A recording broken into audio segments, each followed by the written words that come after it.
2 minutes pour comprendre, les fêtes arrivent, vous allez peut-être mettre le chapon au four et peut-être qu'en le sortant du four, vous allez vous brûler. Alors qu'est-ce qu'on fait dans ces cas-là? Eh bien c'est la question qu'on va poser au docteur Thierry Lemoine. Thierry Lemoine, vous êtes médecin généraliste à Nevers. Les brûlures, les soirs de réveillon, c'est fréquent.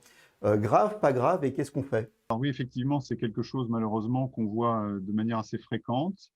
Donc si vous vous brûlez en sortant votre chapon du four, bah, effectivement, commencez par poser le chapon, bien évidemment.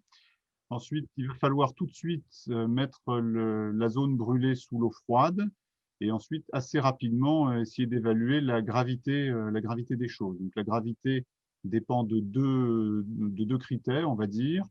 La zone qui a été brûlée et sa surface, et puis la profondeur. Donc les zones les plus embêtantes, on va dire, ça va être tout ce qui va être autour du visage et puis les faces, la face palmaire de la main pour un problème de rétraction. Et puis ensuite, il peut y avoir des problèmes liés à la profondeur de la brûlure.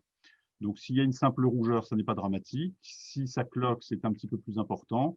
Et si vous ne sentez plus rien, là, ça devient un petit peu plus grave. À ce moment-là, bien évidemment, il faut faire le 15 et puis se rendre directement aux urgences en emballant la plaie avec un linge bien humide avec de l'eau bien froide. Alors on a dit ce qu'on faisait en 15 secondes, qu'est-ce qu'on ne fait pas surtout? Alors, ce qu'il ne faut pas faire, bah, ce sont les remèdes de grand-mère. Il ne faut pas appliquer n'importe quelle crème, ne pas mettre de vinaigre, ne pas suriner sur la plaie, enfin toutes ces choses idiotes.